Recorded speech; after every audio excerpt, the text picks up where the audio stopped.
We'll call the meeting to order at 7 o'clock. Before we start, Mr. Chair, Yeah. Introduce our new recording secretary. Sure. Everybody? Oh, go ahead. This is Diane Hill, our new recording secretary. This is everybody. Mr. Noble. I did. I Okay. didn't want I did that. And Karen Winchester and Karina. Welcome. Okay. So we will start with the roll call. Oh, I do that. Yes. Mr. Danka, He's absent. okay, Mr. Collis, Yes. Mr. Noble, Yes. Ms. Winchester. Here. Mr. Stillwell, Here. Chief Lance. Chair would make a motion to excuse Paul Gamka. Support. Second. All in favor, say aye. Aye. Opposed? Motion carries 4-0. Now we'll do the Pledge of Allegiance. Where'd the flag go? Oh, there's the flag. There, attention. I pledge allegiance to the flag of the United States of America and to the republic for which it stands, one nation, under God, indivisible, with liberty and justice.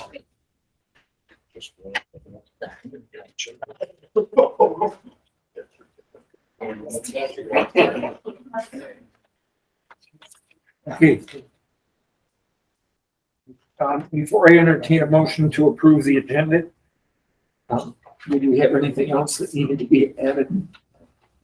Chief? I do not have. You did not, okay. I knew there were several things to talk about. All right, then the chair would entertain a motion to approve the agenda. So moved. Moved by Clerk Winchester, is there support? Second. Support by our citizen at large, Mr. Stillwater. All in favor, say aye. Aye. Aye. Opposed? Motion carries 4-0. Now the consent agenda. All items listed under the consent agenda are considered to be routine and non-controversial. They do not require discussion by the NOCFA board and will be approved by one motion. There will be no separate discussion. If discussion is desired on the item, that item will be removed from the consent agenda and will be automatically moved to the last item under new business. Chair will entertain a motion to approve the consent agenda. I move to approve. Moved by Clerk Winchester. Is there support? Second. Support by citizen at large Stillwell. This is a roll call vote. Diane, if you would, please. Oh, thank you. Mr. Collis, Yes. Mr. Noble, Yes. Ms. Winchester, Yes. Mr. Stillwell, Yes. Yes, motion carries 4-0. Public comment on agenda items only. Members of the public may address the board once recognized by the chair. Comments are limited to 3 minutes. Prior to addressing the board, members of the public will state their name and address for the record. A second public comment is available prior to the adjournment of the meeting for all other comments. Thank you for your cooperation. Is there anybody for public comment on agenda items? None appearing. I will move on to presentations. Overview of the structure fire on September 1st of 2022. Chief Lentz. So on September 1st, we had a residential home fire northwest corner of Holly Township. We got some video footage of the response while on scene, some of the firefighting tactics. So I just thought it would be a good opportunity for the public and the board to get a taste of the action of, we don't have big structure fires like that anymore in our own. We go assist a lot, but so Lieutenant Miller has put together a little presentation here. Again, this fire occurred on Thursday, September 1st, out on Francis Way, which is way out on Kurtz Road. In fact, if you go a half mile further west, you're in Benton Township.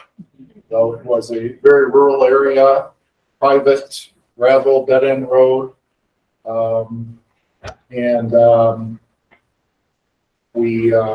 came in at 3:11. Was when we got the call for In this. the afternoon. 3:11 in the afternoon. Before we go, I just want to clarify, will this be able to be seen by those people viewing the meeting? Okay. Otherwise I wanted to explain why everybody's looking backwards. Yeah, there's nothing controversial or it's just outside. I just wanted to make sure the people at home would be able to see it when they watch the meeting. Oh, understood. Gotcha. Okay. Otherwise they see everybody sitting backwards. If it doesn't pick up in the video, I will add it post edit. Okay, thank you. So do you want to scroll through the first couple of stills? So this is from the road from Francis Way. Pretty much, I think this was the Fenton City coming in. They took this picture, which they weren't too far behind us after our first units arrived. But this is a 2-story, probably 15 to 1,700 square foot home with an attached 2.5 car garage. We got the call initially that there was a daughter, a teenage daughter who was home at the time, who reported she opened the garage door from the house, the door that goes from the house into the garage, and that the dryer was on fire. They have a gas dryer, secondary dryer that they had in the garage. So that was our initial report when we got the call, was that the dryer and the surrounding the dryer was on fire inside the garage. So this is, again, pretty much maybe just a couple of minutes after our first units arrived, and you can see that that's the garage you're looking at. It's pretty much fully involved at that point. Want to go to the next one? Again, shortly after, probably a couple more minutes after we first arrived on scene, see we've got a ladder to the roof. We've got 2 lines stretched in. But that's the extent of what we were faced with when we first arrived, pretty much. Now the wind was blowing towards the east. You can see the smoke. This house faces west. You can see the smoke blowing, and you'll see just from the wind what the fire did once it got outside of the garage to the back of the home. You can see the front, south side of the home, or the front home itself, without the garage included, is pretty clean at this point. But another close-up of it. So this is a video that we will show the initial response. It's Captain Sales truck. Our engine 1 was right behind him on this. Again, this call came out at 3:11, and his timestamp on his camera is 2:20. Yeah, he's like an hour and a couple of minutes behind. But so he arrived on scene at 3:21, 10 minutes after we received the call. So just to give you an idea of the distance and time it took to get. What? I'm going to fire you on the air for your national center fire at 13201. That's 13201. That's section 18 North East. The dryer was on fire, causing no people that smoke. Everyone is out. Your head is not under control.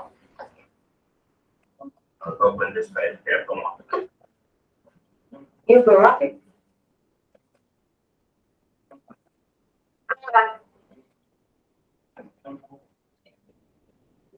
Got a construction fire in the garage, advancing in the home. Chapter 1, and a snail with command. I'll be on pages 1-1.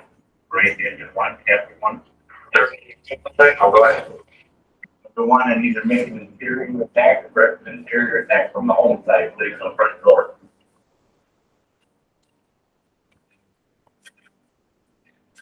This is the engine that was behind the captain that pulled up. Steve Captain wants to turn himself around, so he's facing the house. This is our first response. You can see our immediate construction line. So that's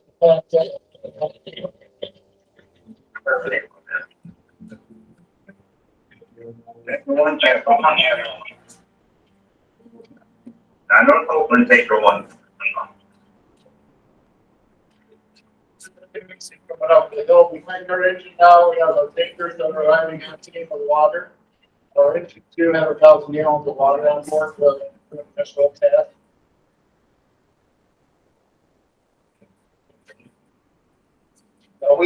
There's two guys inside the house right now. They went through the front door. See the garage, see the effect that the crew has on that. They're starting to knock it down. See the smoke change to that really dark gray yellow. That's the crew's in the fire with the water.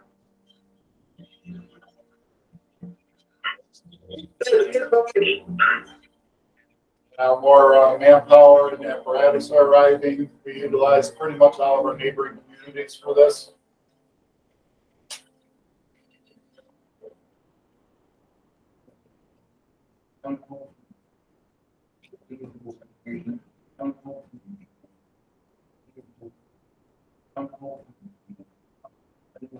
See that smoke is getting lighter and lighter as the crews start in there making an attack and extinguishing their parts.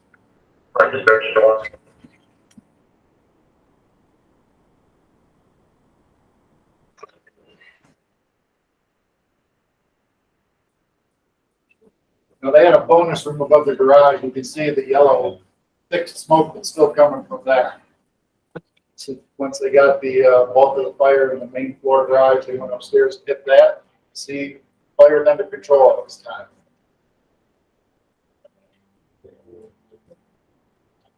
Basically, the rest of this scene was just manpower going in and called salvage and overhaul, where we go and start pulling down ceilings, sifting through stuff, extinguishing little spot fires and stuff until it is completely out. You have those other stills, Dan? Yeah.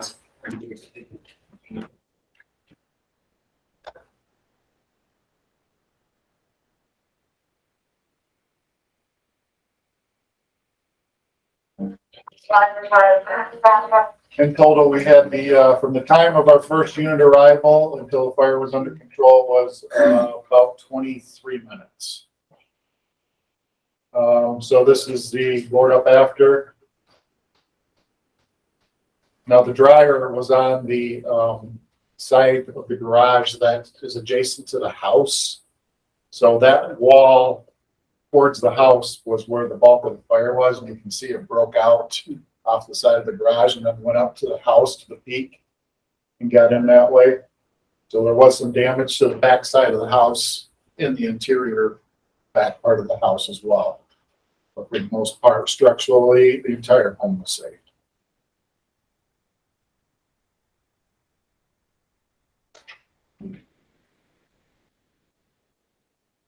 The guard goose is in the picture. Yeah. The guard goose. Oh, yeah, the goose that scared the crap out of me when I walked around the corner. Oh, he was real? Oh, yeah. Oh, yeah. It's like he's looking in the window. Yeah, he's about 4 foot tall too. He probably weighs 100 pounds. He's a big bird. Does the fire department do the board up?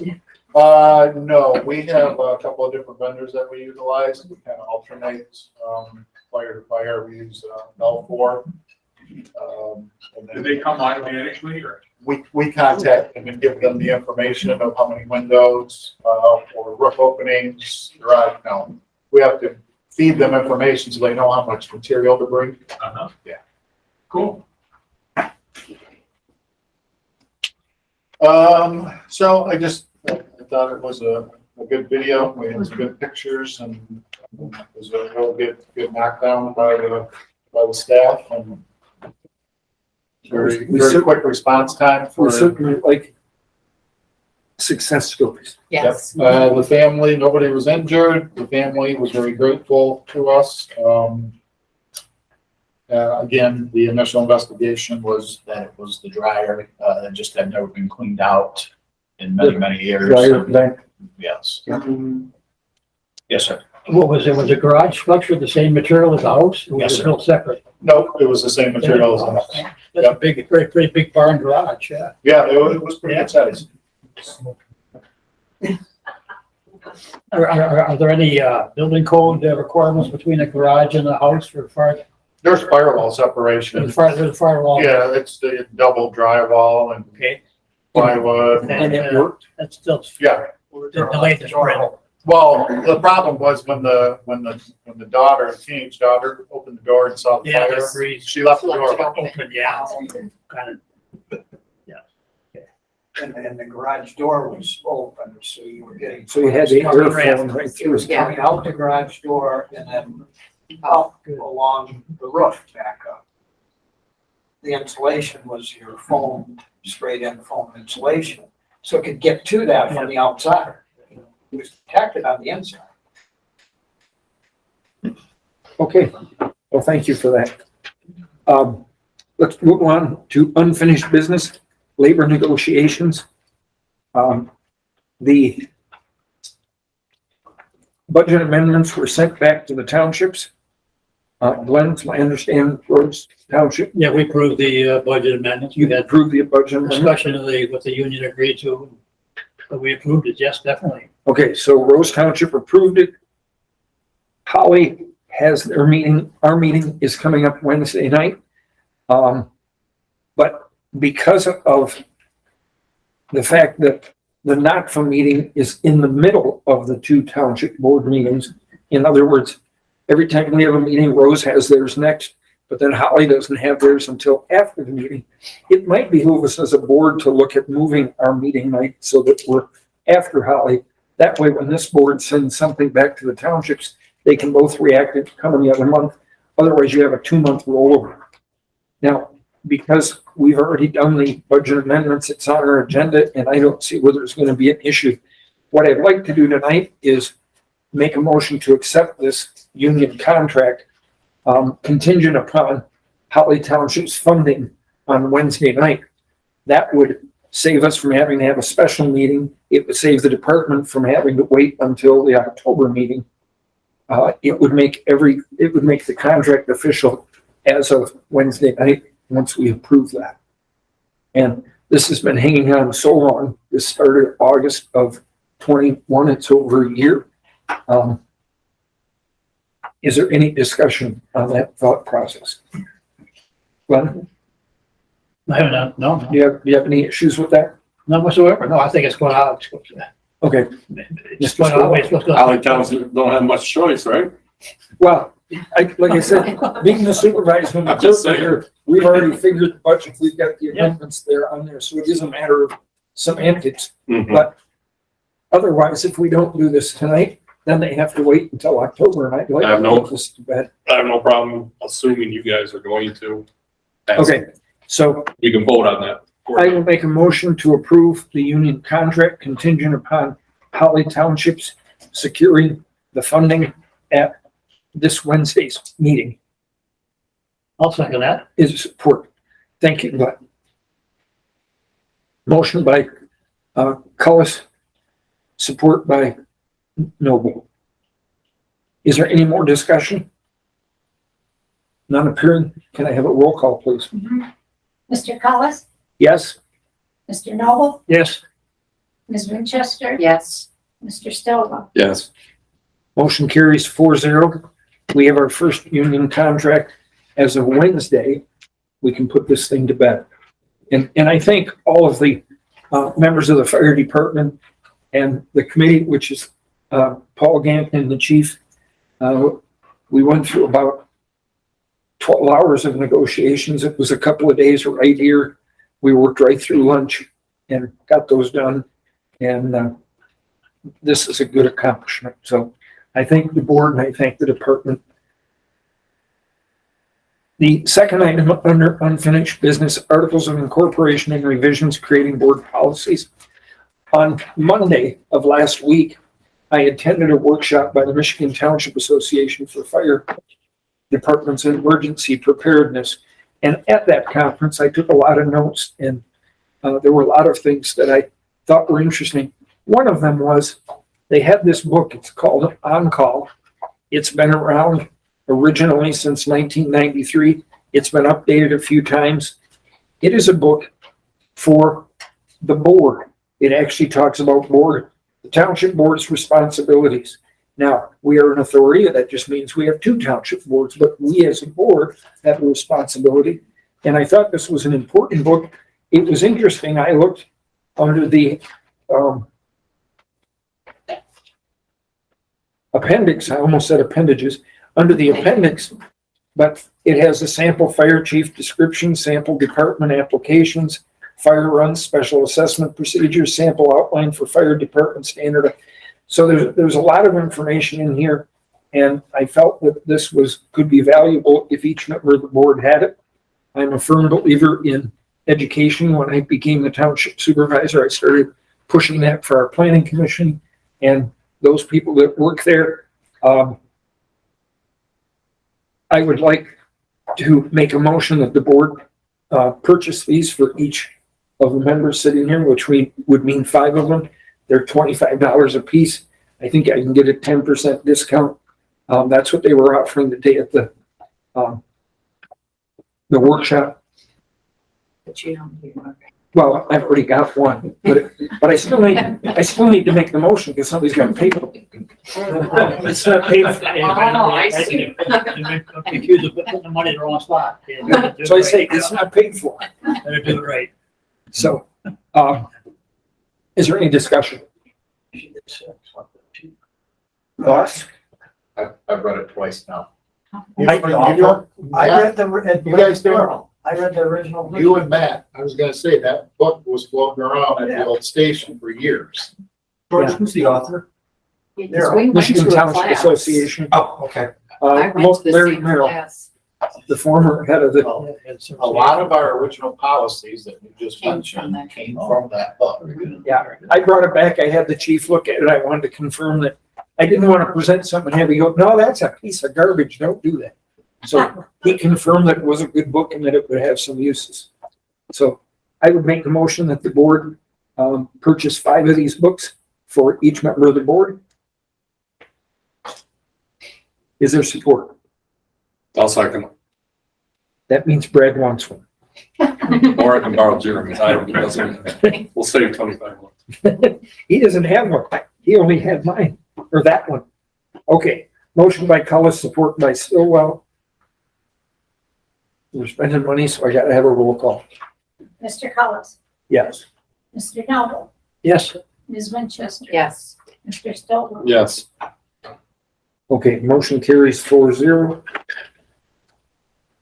Thank you. You got it. Everybody saw that. You read it already?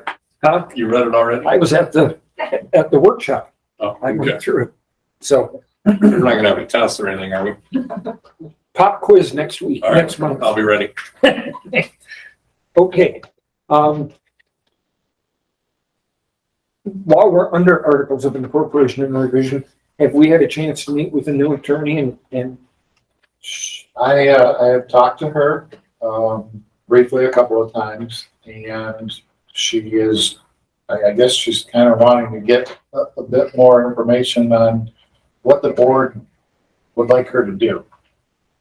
Do you want her to submit some, like, actual examples, or is it just like a talk session that you want to have with her, or? well, probably the first time around, we need to have her here so we can bring her up to speed and tell her what our concerns are. Okay, so that being said, Does that then, make sense to you? After we read the book, After you- because then we might know more than.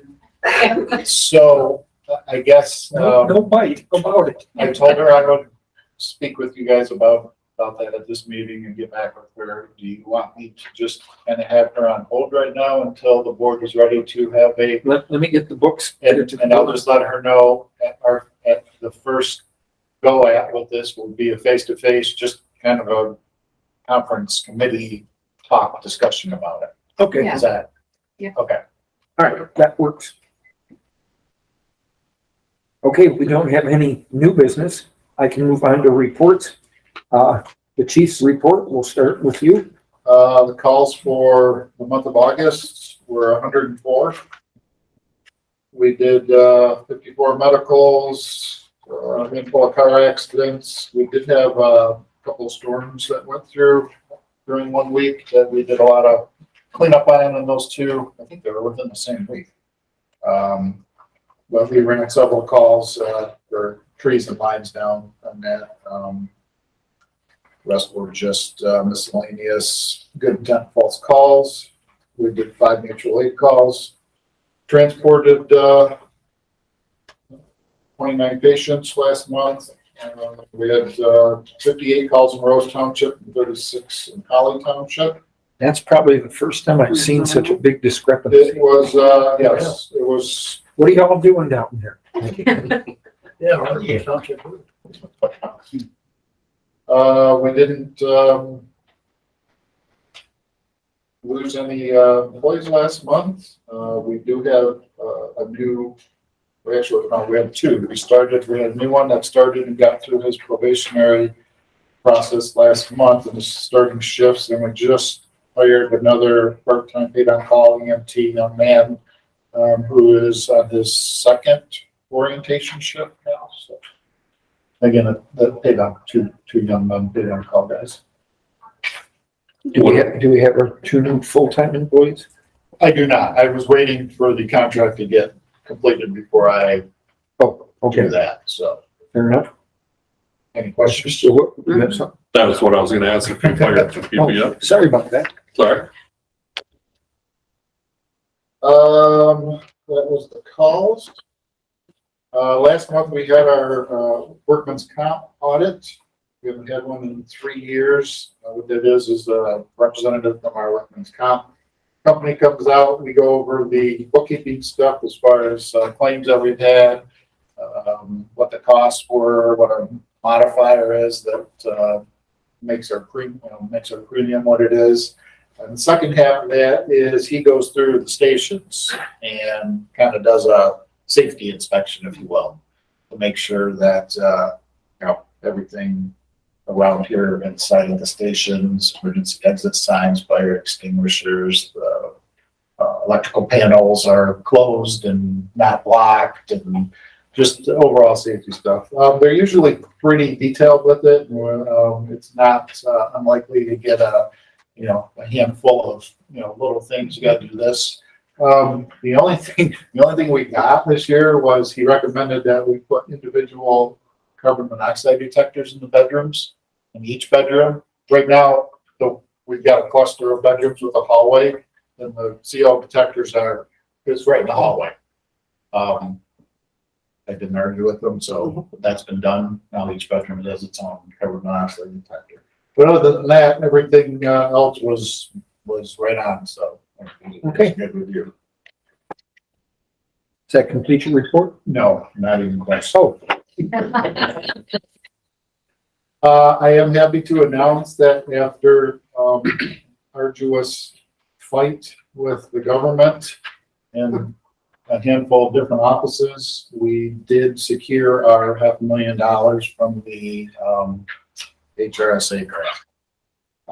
The money finally went into our account last Tuesday.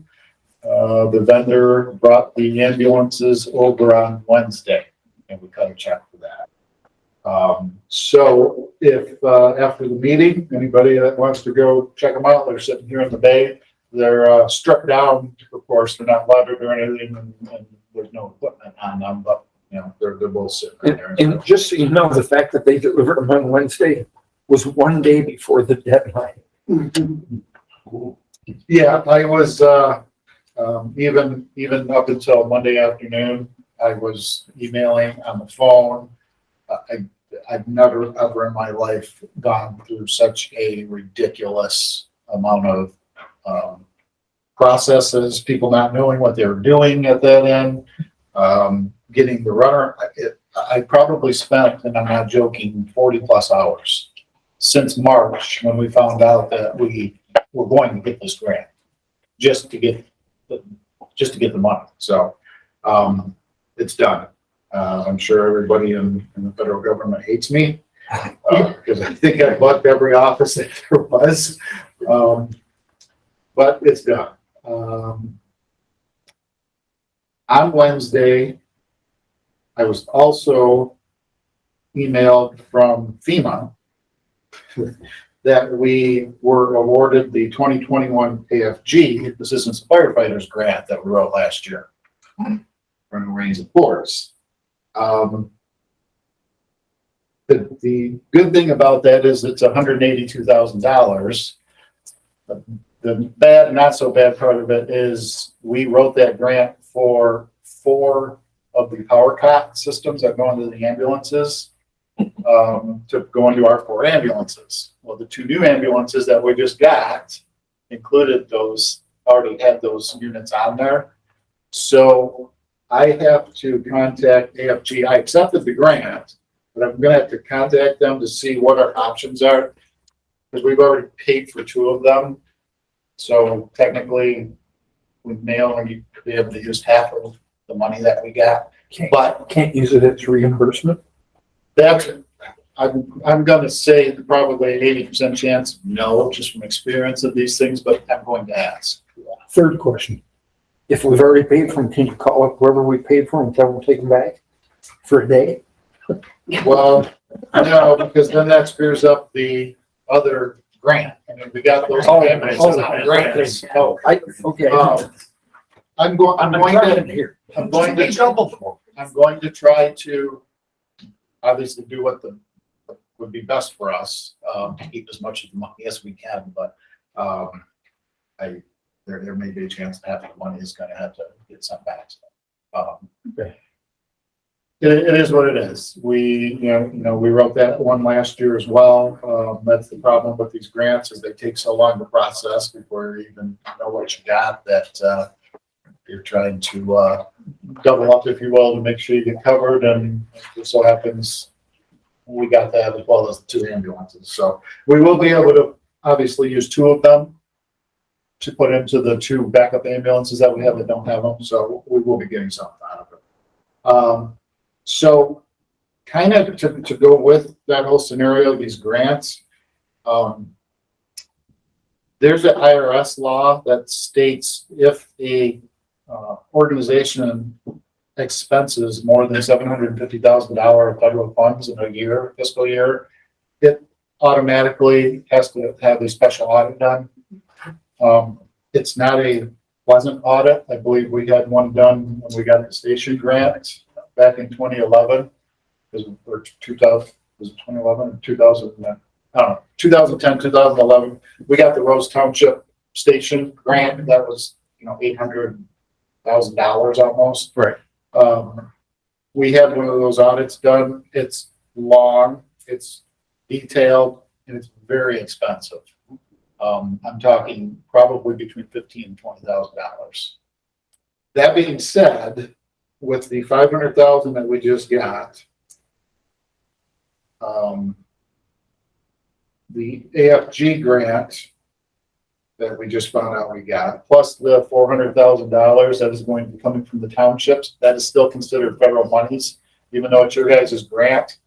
The monies are federal, so we have to kind of separate some purchases so that any more big ticket items fall into next fiscal year, because we don't want to go over that $750,000 threshold. Right.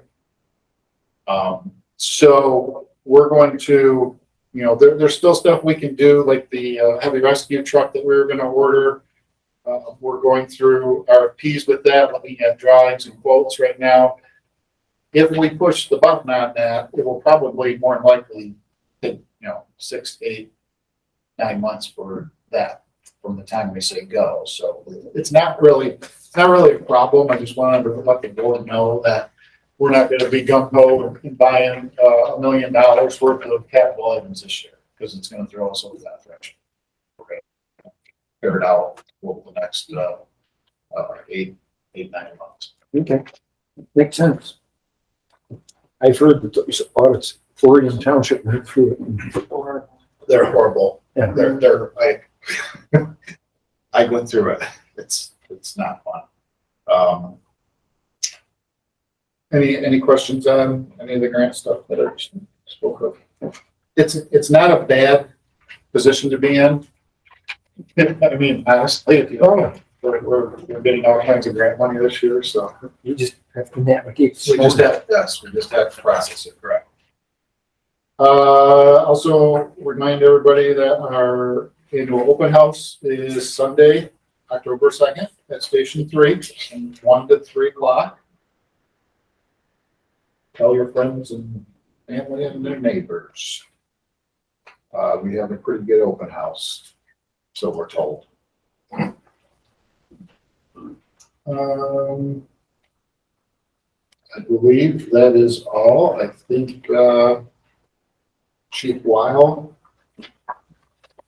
wanted to, go over just some of the stuff that, he's been working on and dealing with. And he gave you a little report. All right, so good afternoon, good evening. Most of the things that I want to run through are the chief hit on a lot already with the ambulances showing up. They're here. They are still stripped. Please take a few minutes, take a peek at them. They're sitting out in the bay. He alluded that the special response unit is in process still. This has been a lot harder than I anticipated, trying to get somebody to take our money. We're looking at a very small budget for a very large vehicle. So that's where the difficulty comes into. A local Michigan vendor is working with us. It's taking a bit longer than I expected. We also have another vendor who has submitted some drawings and pricing already. I'm just trying to get the two caught up so that we can sit down and look at apples and apples and see what's going to give us the best value for that. And when all that information is available, we'll make a formal presentation to the board and ask for a blessing to move forward with documentation as we did with the ambulances. We haven't taken any action on the other projects that we talked about, the brush truck, the bulk of radio equipment that we need probably before next September, October, and the classroom upgrades. As you can see, nothing's happened in here yet. So we're kind of pumped the brakes on all of that. Again, looking at our math problem that we now have with expenditures, we're going to have to resituate and come up with a better strategic plan on spending this money versus needs versus what we can spend it on. So it was a bit of a shock, right? And a surprise. So looking at our fleet, I've tried to keep you guys updated as to what's going on with the fleet as it ages. We've had a few-ish major repairs over the month. The tack truck, which is what we use for accidents, primarily out on 75 and within the jurisdiction, it needed brakes. Oddly enough, it only has 24,000 miles on it, and it needed a full set of brakes. So, we drive it like a slot car. It's a heavy truck, and we drive it hard. That's just the nature of the beast. We've got a dump chute that's out of service on one of our tankers that's in process. The last big ticket that we talked about was engine one. It went down after the blaze in Battle Alley, so it's being dubbed. And we received that truck back. The total of the damage from the fire was $17,473, and that has been paid by the insurance company. Yes, we did get payment for that from the insurance company. So, yes. Yep, so that's in subrogation or something like that. Subrogation between them and How much was it? 17,400. 23 and 23 cents. Of the total 22,300 bill that we had for all the repairs that we get done. So, so that's, we wrote a check around 20 grand, right? yep. So fortunately, when it's an estimate, right? I mean, you got to start somewhere. And I thought, so based on the work that was done, this was the truck that pumped the fire you just saw. The truck performed flawlessly. So the work was tested at the shop, and then we tested it for real. Rescue One, which is one of the two ambulances that is left standing, we had to take that out of service and get a full set of brakes put on that. That's a 42,000 mile vehicle. I don't think I have enough Zantac and Tagament to handle the heartburn from being down trucks and trying to provide service to the community, right? Because there's an expectation. And when we get in this jackpot of we're down to two trucks and we have to take one out of service, it's stressful. So thank goodness these 2 new trucks are here and we can get those in service over the next, 20 or 30 days. Maybe my blood pressure will go down and right.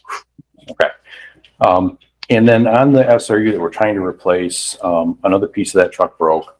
It's not worth fixing. The generator just gave out on it. Of course, we really don't use it that much anymore. So, we've got a toolbox on wheels is what we're pretty much at with that truck. So, there is urgency to get that replaced. And again, it's a 20-month process from the time we sign to build, more than likely to delivery of a vehicle. So that's kind of what we're looking at with that. I talk about special team responses. I seem to be the guy that brings that information to you, and that's okay. A couple weeks ago, there was a call from the city of Flint. They had what they thought was a building that collapsed with people trapped inside. So the call for help went out, and you figure out the address of where it's at. You look at Google Maps, you look at an overhead, you look at a street view, and then you see pictures posted on social media. And it was almost the same picture as the street view 6 months ago as to what the picture on social media was posted. And they thought some scrappers had gotten trapped in this building when they were trying to take some material out. Well, come to find out that wasn't the case at all. It was some, I think, do-gooders, Good Samaritans, that thought something happened when it didn't, and called everybody to task. And fortunately, we made no response. We were called and notified. We did some intel and some coordination to prepare for a response, but that was the extent of that. As we work through code enforcement and plan review, I don't know if you've heard, but the Michigan Renaissance Festival is going on. Right? Yeah, I know. We are fully engaged in that.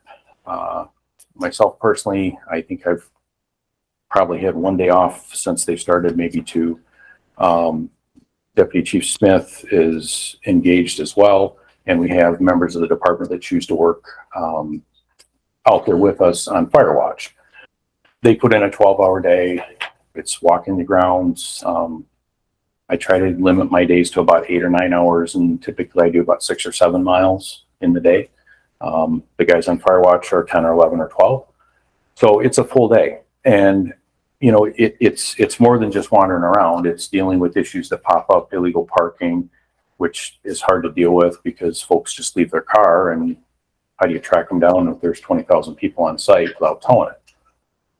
We look at the commercial kitchen operations. Are they doing what they need to do? Do the folks that are running the kitchens, the volunteers, do they understand their obligation if something happens? This is what you pull to put the fire out. Before you do that, however, do this, right? So it just turns into a full day of events. And then on top of it, I don't know if you heard, but they serve alcohol. So that plays into the day as well. Typically from about noon to 2:30 or 3 o'clock in the afternoon, we are assisting Groveland Township with their fire or first aid station. They just get absolutely so overwhelmed that, the one day I was there was about 10 people in the tent. We call it a tent, it's actually a little building, that needed aid. And there were people dropping like flies out in the festival because of the heat, or vomiting because they've partaken in too much of something. So it turns into helping them for that stretch of time, and then we can get back to our duties as fire watch. And it's really a team approach to it all. So it's pretty busy. So far, we've hit about 160 inspections, which is pretty much every booth out there. There's some tents that sneak in here and there. We don't make a big fuss about those, but that is ongoing. There's this weekend and next weekend, and then that's the main run of the festival, and then we'll take a break. Yes, sir. Just for the record, those hours that we spend out there, those are paid by the Renaissance Festival. We have a contract for the fire watch. So Deputy Chief Smith, he's the half a guy. It's for 1.5 people per day. He's the half a guy. Okay. And then the 12-hour part of it goes to a person that signs up. I kind of do it on my own time. I try to take time during the week when this is going on off to balance. We may need to look at that contract for next year. So I try to balance my time, right, between the weekend and middle of the week to take a day here or there. Every inspection though that we do results in a fee that's paid back to the department as well. So it's kind of yes and no. I know. It does generate some funds. At 20,000 people a weekend, the price of their tickets, there's cost. There is. And, you know, as I've looked at this, I've been taking copious notes. I think there's some things that we need to really look at hard and revamp. Deputy Chief Smith and I have been in constant contact about those. It's actually a joint document that we're both working through to include perhaps more first aid personnel in their contract to help take the load off of us when we take the load off of them, right? And maybe even an ancillary location for them to do first aid as well. So there's lots of moving parts with it. Okay. Did that answer your question? Yeah. Okay. Well, and Chief Smith, I want to commend you on your professionalism as you sit there allowing him to call you half in person. Well, it's kind of short. And Just as, thank you for his professional. I agree, Bill. And as I let you both know, Saturday, I think Google Maps struck hard. I looked out of the first aid booth when I was taking a quick break, and all I could see was cars just slowly going by that gate. So I walked through the gate, and as far as I could see down Laring Road, it was cars. So I stopped one of the cars, and I'm like, ma'am, how you doing? I'm not a stalker, but I need some information from you. I'm wearing a kilt. I kind of look a little bit like the festival to blend in. And how long have you been waiting? The kilt with a fire shirt. Yeah, kilt fire shirt, absolutely. Just, I want everybody to get the same visual. Oh, yeah. I get a lot of compliments on it, actually. So, you know, how long has he been in line? Or, you know, or how long is the line? And they just rolled their eyes. They're like, we've been in line forever. So about 3 o'clock in the afternoon, I noticed the cars stopped. I left out of the emergency gate and headed home, and I was driving down Laring Road. There was just randomly pulled off into the woods on the south side of the road, a car parked left. Go down past 75. Car pulled off in onto the state land, locked and left. Get down almost to the curves.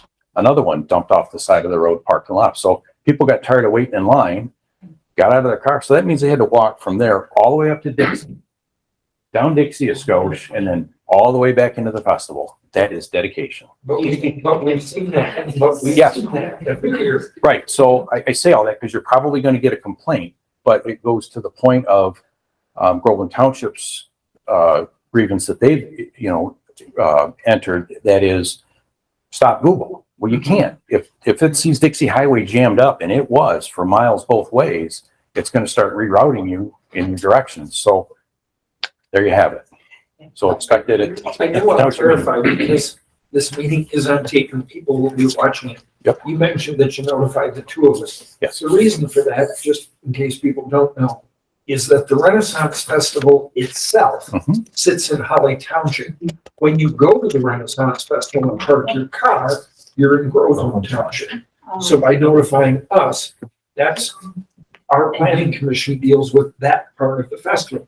Then Groveland Township's planning department deals with the parking lot part of it. And we work in conjunction with the two townships. But I just wanted to clarify for those who were wondering why they just notified the two of us on that. I know we sat in meetings way back in January, and between the state police and the sheriff's department, it had been asked prior to this year, they've always had one entrance, one exit, it's all the same. Well, in order to let people in, you gotta let people out. So all of a sudden, everybody be sitting on the road while they're letting people out. And then some people want to go this way, and some people want to go that way. So Michigan State Police and the Oakland County Sheriff's Department said, what would really help is if they put in two more roads, one north of the entrance and one south of the entrance. That way, everybody would go in one and everybody would come out the other ones. Everybody on the north entrance would only be allowed to go left. Everybody on the south entrance would only be allowed to go right. Both of those would take you to the next exit to get on the expressway. And if you were somebody that had to go south, you'd have to go north long enough to jump on the expressway, you go back. If you were somebody that had to go north, you'd go south long enough to get on the expressway and go north. And the whole idea was to try to create a flow. Well, from that original meeting until we actually got up to the festival, the compromise was that they put in one new road. They did. It's a nice road. They put it in south of the entrance. And the compromise was that they hired a company that is doing a traffic study. And we'll have a report at the end of this year. And if that traffic study says, yep, we need one more on the other side, then that's what'll happen. But I just wanted to explain that because sometimes you get out of the, we sit here, hear the meeting, we know what's going on. But for those that are watching, not everybody knows, so I want to clarify that. And it would appear, at least from my observation, that that new driveway exit only out of the south lot has made a huge difference. It has. Yeah. One, I don't know, I wasn't up there this weekend, I was up there the first three. Do they have more signage inside the park? Because the first weekend I was there, nobody would have known it was there, it was just a cut in the trees. Yeah, no, they did some 5-gallon buckets with posts in them for temporary signage until they can get, you know, the real deal in. Yeah, But because I there had is, told yes. Bob the first weekend, I said, they're gonna need more because nobody knows it's over. Right. And the sheriff's office has been, you know, as the assistant chief of the fire department, I'm in contact with the sheriff's office on site as well, because it's part of our problem too.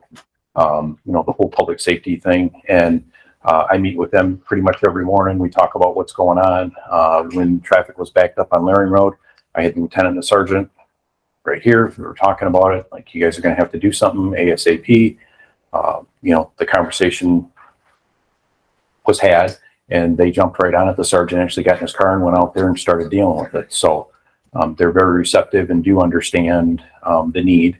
And, you know, they're not my customer, but they understand what's going on. The festival actually hires them. So Exactly. and from that aspect, it works. Very good cooperative relationship. Absolutely. We've all been able to sit at the table and talk Mhm. about it. No, absolutely agree. We've also done a couple of plan reviews for Rose Township since the last meeting. There's a PV or photovoltaic array that's going in the township. And Say that again. solar.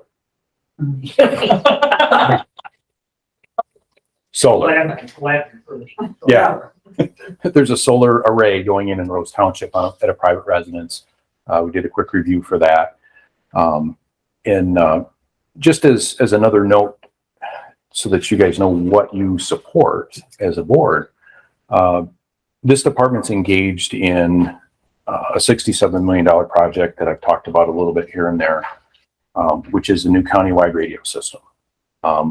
Through your support and the chief's support, we sit on a couple of committees that set policy, set the transition plan for the county to go forward with this new system. It's exciting to be able to do that. The support is appreciated. It's time out of the day here that, you know, tomorrow, for example, I'll be sitting in Bloomfield Township for a couple hours, starting to hammer out policies. So you support that, and it's greatly appreciated. So when you see, you know, new radios on everybody's hips and all this new fangled stuff going on, you had a part of that. So and I thank you for that. That is pretty much all I have. All right. Thank you. Did you have anything to add, Doug, with code enforcement and? And Doug, I'll full time.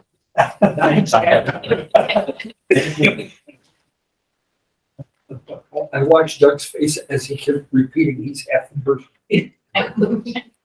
Lieutenant Miller, did you want to briefly talk about the EMT class that's wrapping up, or wait till it's done? I can, but Well, I know you just had your practical exercises that, and that's something that's not normal for any other EMT course that anybody takes. Just we're very unique to having that because you set those up like that the last couple of years for your class. Sure, I can give a rundown. So we were in the last 3 weeks of my EMT course. It's about a 19-week course. You see a couple of the pictures when you came in. We run an accelerated program. Last year, that program had 100% first-time pass rate. I can't predict what the next program's first-time pass rate will be, but I'm pretty confident.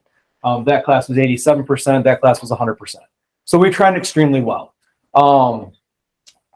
Within the program, since I took it over, I've taken a little bit of a different approach to teaching EMT classes or just teaching in general. Typically, I'm somebody that's very loud. I'm someone that likes to engage people, likes to talk, likes to really encourage people to learn and take things and embrace it. So we do a lot of different things inside this program. As firefighters and EMTs, we're typically what we refer to as kinesthetic learners. We work with our hands. All right. You can't stand in front of a bunch of people who think with their hands and then expect that they're going to learn well through just lecture. So I turn it on its head. So when for environmental emergencies, we actually go out to 7 lakes and I put them on a boat and in shoreline and in water, and I teach them about hypothermic therapy.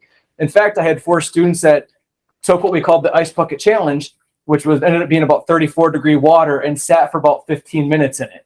And then we took their vitals and measured them throughout the process. We had an ALS, paramedics on scene. We're all medics, so evaluated it. A couple other things, I do a penetrating trauma lab, in which case we simulate shootings.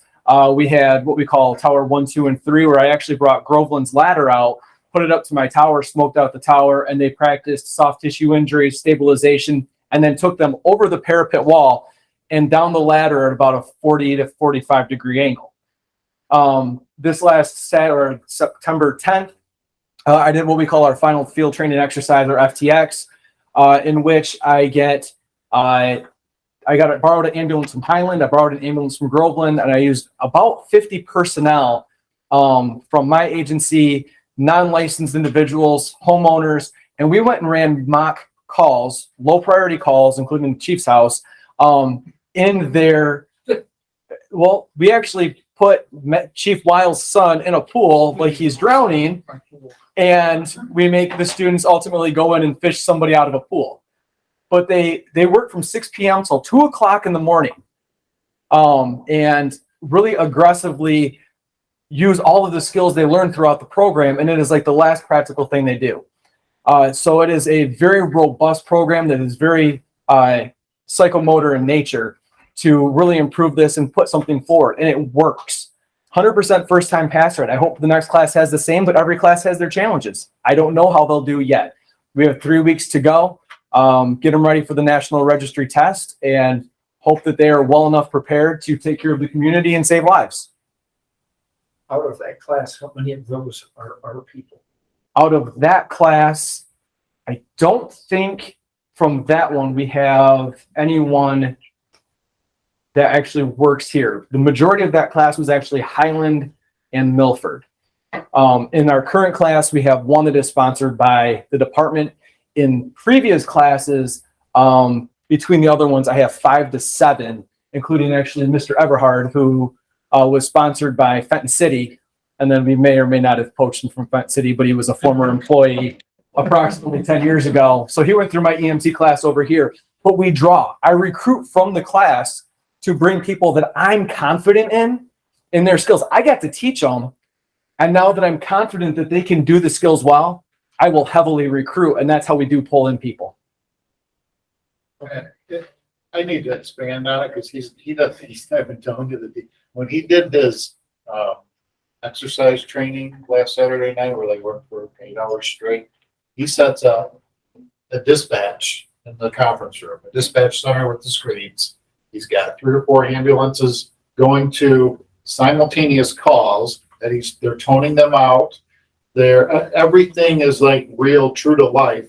The people that are victims, I mean, they could play as actors. I mean, they're acting. He goes out and buys like the old meat at the supermarket with blood, and I mean, it's all legitimate. And these guys are going to the calls and dealing with.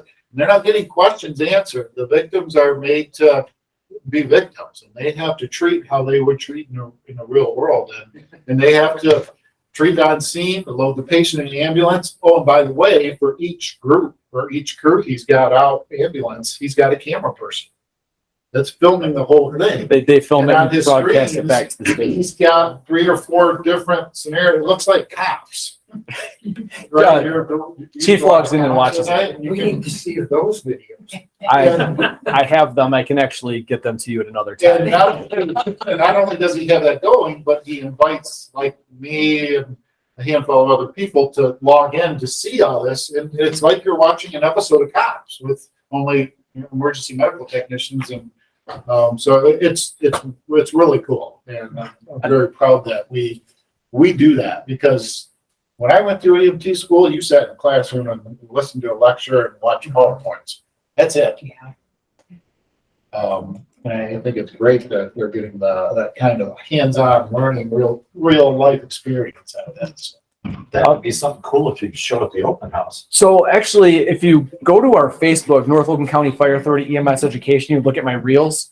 One of my reels actually got 3 million views. Yeah, and it shows what we do. Now, I'm not going to call it graphic. It's everything simulated, but the situations I'll put the students into is intense. We'll say. So if you want to take a look at that, they are actually available. Some of the training styles that we do, the moulage, the makeup, and it is available for you guys to see. And I'll progressively put more out, but most of them are about between 13 and 40,000. But one of them went viral and hit 33 million views. I think last year, didn't you have a snake, like a real live snake I involved with a patient? The beginning of the program, I make the students introduce themselves and tell me what their worst fear is. I'm afraid of spiders. What are you afraid of? I'm terrified of snakes. Noted. Guess what you're going to deal with the FTIs. So I'll exploit where I have to, but it's getting information. It's amazing. So, and then we transport them back to North Oakland General. I set up my ambulance bay as a hospital. The bay is set up as a triage hospital. It is. It takes about 50 people to do in about 6 months to plan. But I enjoy it and it's worth it. And Chief empowers me to do it. Usually I'll go to Chief and he'll say, "Hey, I want to do this." And he goes, "You want to do what?" And now it's go for it. So, but I appreciate it. All right. Thank you. Doug, I want to know is that you may have called half a person, but on the same night we approved the union contract, he referred to him as low priority. So guys should just on a roll tonight. All right. So under the chief's report, is that complete? I have completed. All right. One question. Sure. On our grants, then again, Yes. you have to spend by a certain time. I know we're trying to stay under the 750, but is there? Well, the HRSA grant was gone and done in literally an hour. $500,000. I got it. I cut a check. We're done. I just have to. I just go through. So the AFG grant, the 182,000, that's 3 year. From the day I just did accept today, Okay. we have until 2024 to use that money. Perfect. So. Okay, great. We will next we'll go to the Firefighters Association, PJ. Nothing? Yeah, Okay. he's not here. Holly Township, I thought I saw a mustache back there. Just floating in midair. Oh, there's one back there. Holly Township, I think the only report I have is we will be doing the additional funding at Wednesday's meeting. I will let you know from that meeting if we got it approved. That should complete that. Fall cleanup on October 1st. Oh, fall cleanup on October 1st. That's over at Carl Richter. We will not have the paper shredding machine. We only do that in the spring. There's not enough. If we do it for 2 hours in the spring, that's the minimum you can do it. And we've had a pretty good line and they pretty much fill everything up within that 2 hours. And if we have it any more than that, he kind of sits around, twirls his thumb at $200 and some an hour. What was the date? I'm sorry? October 1st. October 1st. 8 to 2.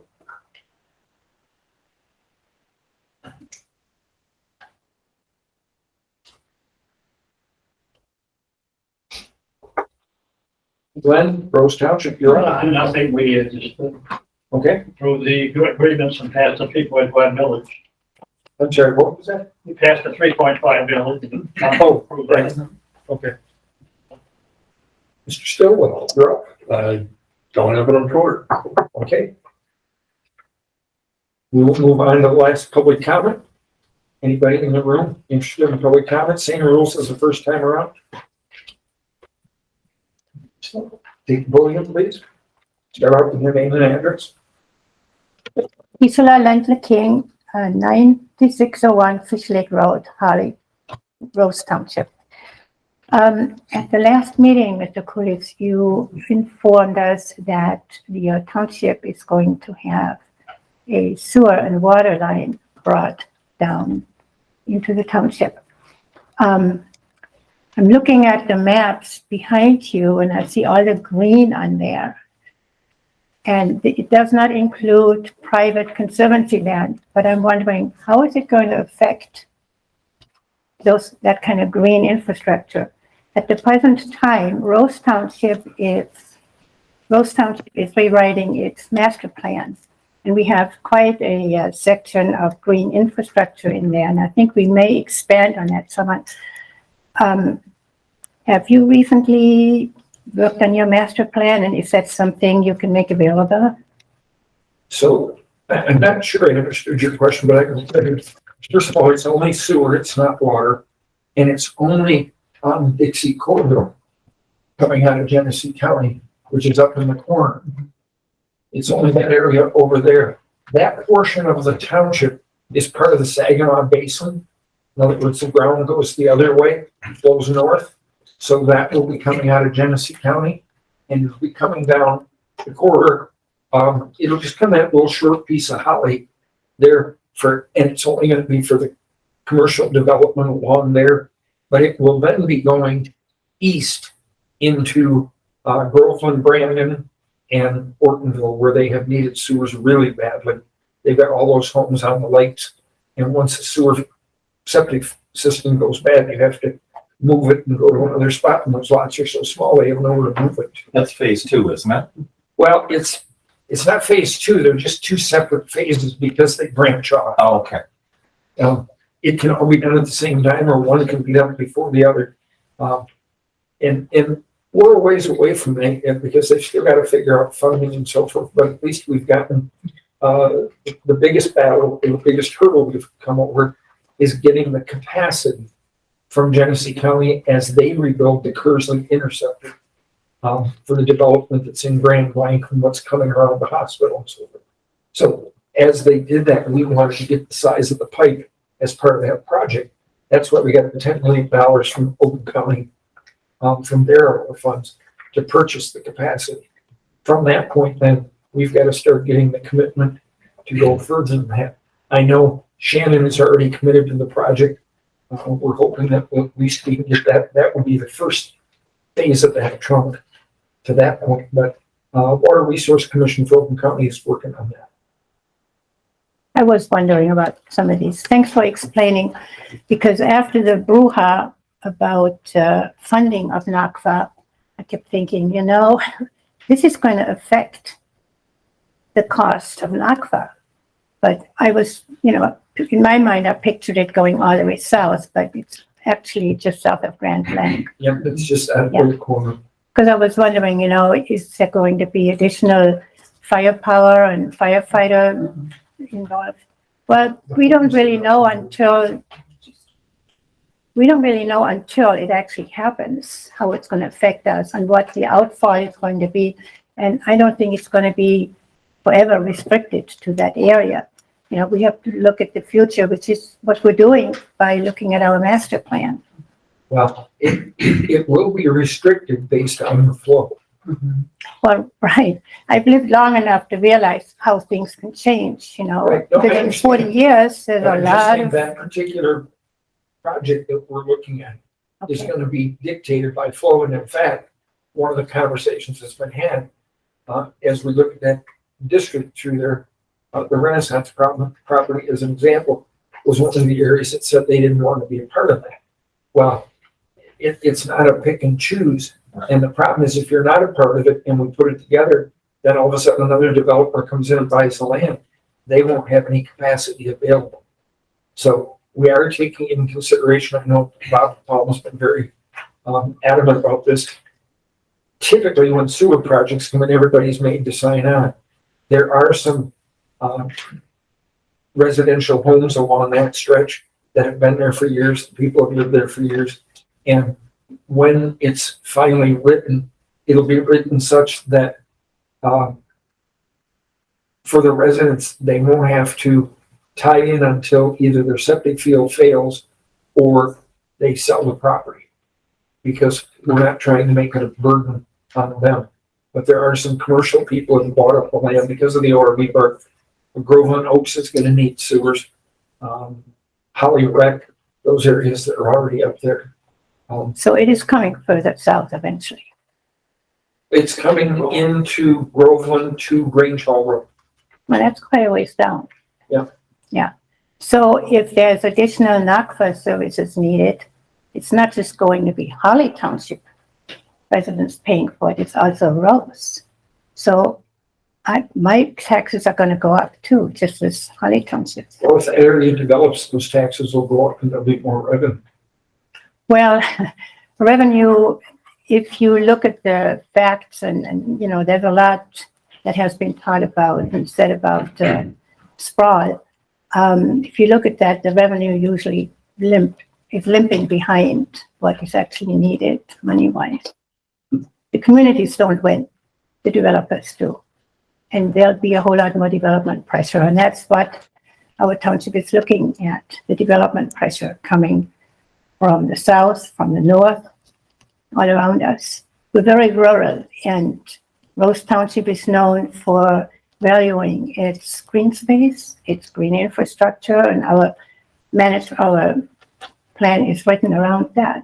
Yeah. And I would like to look at yours someday. I'll knock at your door sometime in the future. It's available through the township. A lot of that green space, so you know, is DNR. And Right. it will always be green space. Right. In fact, you have there's a lot of opportunity to look at the gravel area. There's 2 miles of gravel area, almost a mile wide. There's fantastic opportunity for green type development, for non-hard type business development. But we'll talk about it sometime. Thanks. All right. Ms. Thank you. King, excuse me, may I have your first name again? Oh, Gisela, Gisela. Thank you very much. You're welcome. Anyone else for public comment?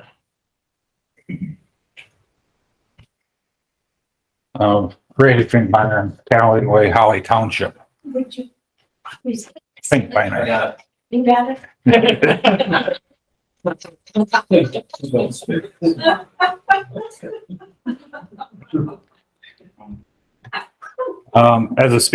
The chief spoke earlier about the open house coming up from 12 to 3 on the 2nd.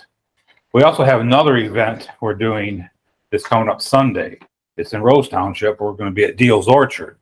We're going to be out there at 12:30 we're usually there 2 to 3 hours. They have weekends at the orchard and everything. I think that's the weekend that they have a fair of vendors and different types of people. So I want to let the board know and the public know that our fire department goes out and does a lot of these events.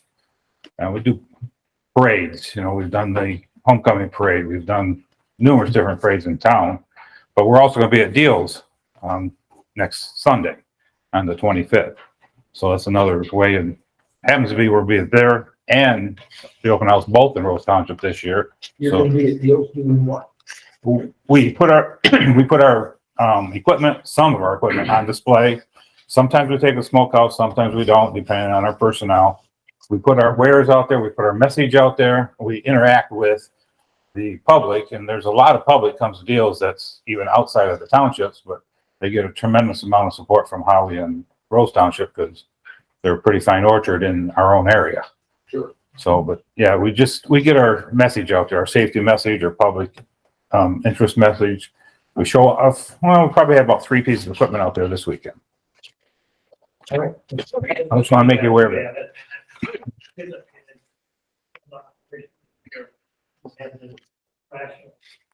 All the people ready to participate in the kids really enjoy it. Yeah. That's a real bit of plus for many years. Yeah, we've been doing Deal's Orchard for, 34 years. yeah, as long as I've been here. I've been here 35 years, so we've always been going out there at least once in the season. Thank you. All right, thank you. Anyone else for public comment? Chief, I would like to express gratitude to the board for their decision tonight to pre-approve pending Holly Township's action on Wednesday. And I'd also like to thank Rose Township for your action last week in approving the budget amendments so that this chapter could get turned and we can move on. Thank you so very much. thank you for your service. Is there anyone else for public comment? None appearing. I will close the meeting at 8:16.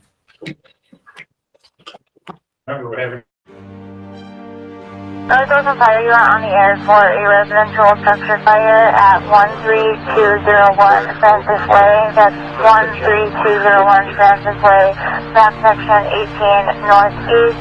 The dryer was on fire. Caller can still see flames and smoke. Everyone is out of the home. Your pilot tone is 1512. North Oakland Dispatch, Captain 1. You have arrived. Go ahead. I got a working structure fire in a garage advancing into the home. Captain 1's been established command. I'll be on Mavis 1-1. Break engine 1, Captain 1. Turn on the Francis Way now, go ahead. Engine 1, I need you to make an interior attack, aggressive interior attack from the home side, please, in the front door.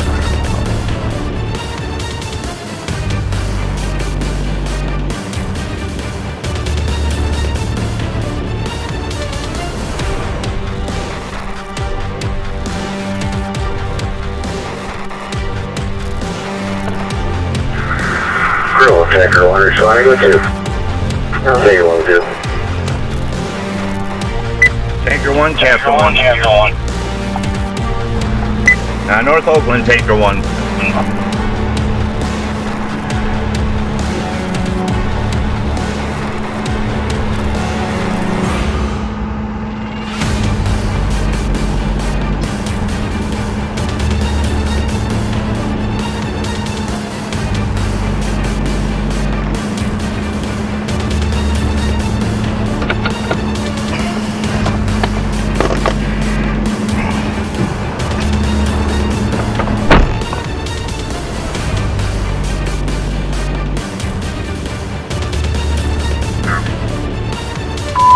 Lieutenant 1, go ahead.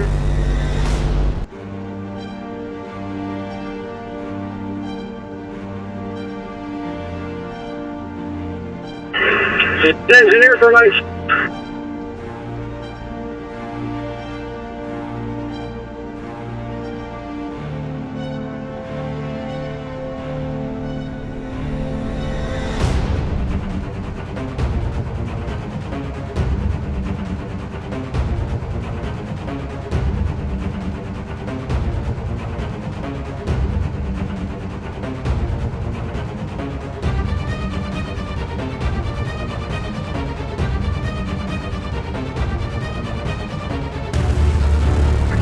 I just heard to one arrival.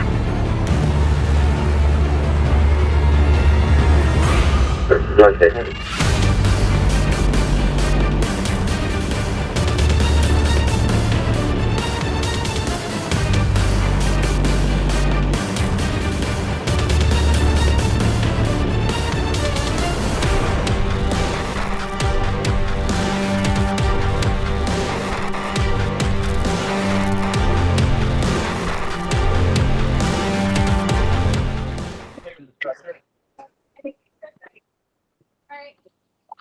Want us to let the hospital know that you don't want any.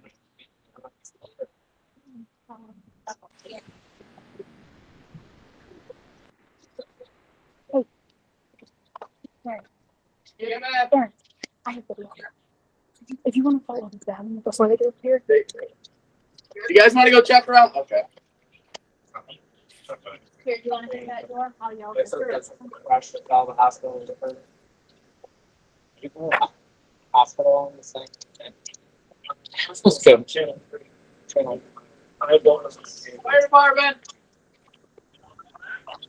You guys, leave Hey, this second Brian. there, put a lock on it, and I'll go look. That would be. I'm gonna go with Mackenzie.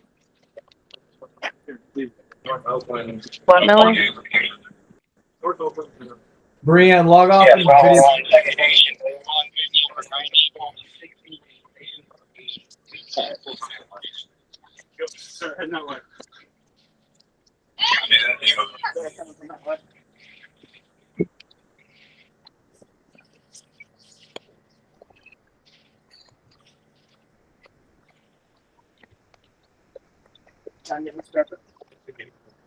No, we have it. Oh, I'm sorry. I thought you were going back over there.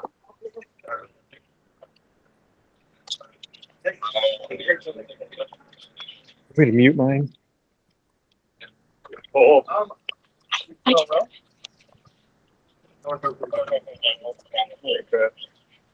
you talk to him? Oh my God, is that my son in there? Oh, what are you guys doing? Why aren't you getting him out? He's unconscious. What the hell, guys? Is that kid getting him? Oh. Darren, okay? Darren, can you hear me? Darren, sir.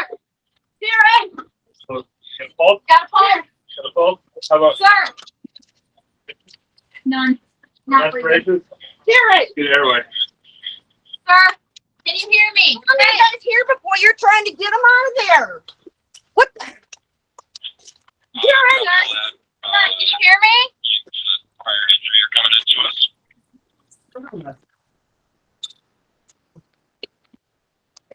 Darren. All right, I'm gonna wait. Sir. Yeah, touch him. Yep. We need to load him. You shivering? There should be a blanket in the bottom of it. All right. Let's get him out. Let's get him Yep, let's going. get him going. Here, help me lower this. All right. You're good to keep ventilating? Hold the right hand up and then down, all the way down. All right, how do we want to get him on? We just gotta pick him up and go. We gotta get going. All right. Water. Let's move this table.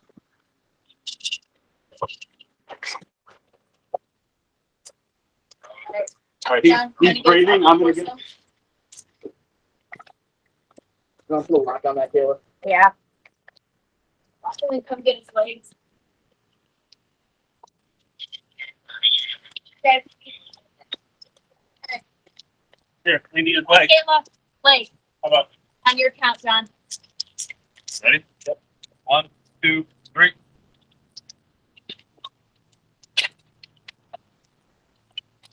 Ready? All right. Yep, go 1, 2, ahead. 3. Get it. All right. Angela, you good to keep ventilating? Yeah, he's still got a pulse, still good?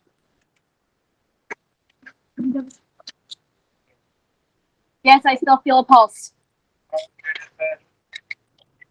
Probably too.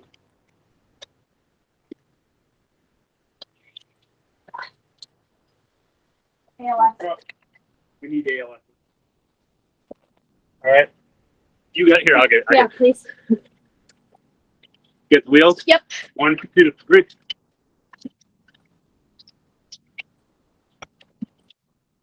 All right, let's move.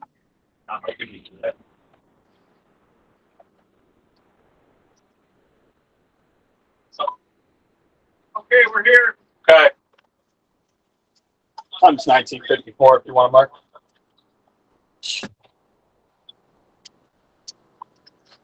You want to keep ventilating him while we work on getting him out? Absolutely. Dispatch Bravo 2 arrival at North.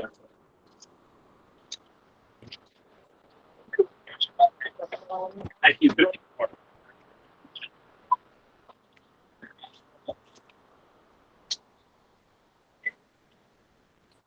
Go ahead and pull him out. I'll have the bar on the side.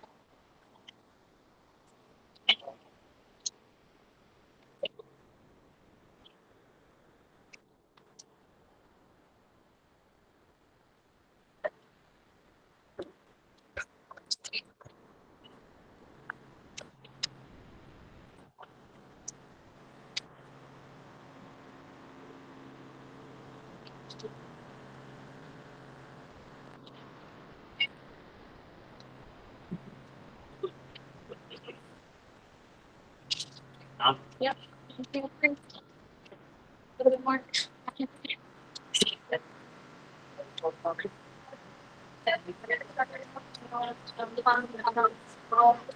But responsive have been up front after that. Once we got them out of the pool, I did get a call for them. With a normal limit, we got a temperature of 95. Hi. Can we get a hand for hospital staff to load our patients? If you can talk about the form in high school too with it. That's what they usually do. Ambulance and ventilating forms full time.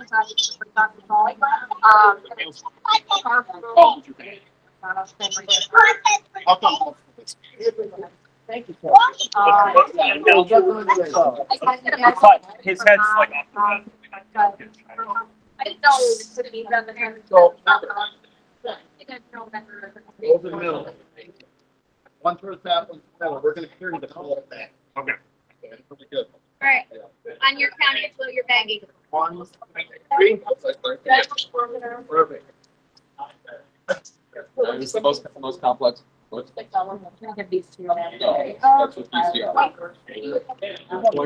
Oh, there we go.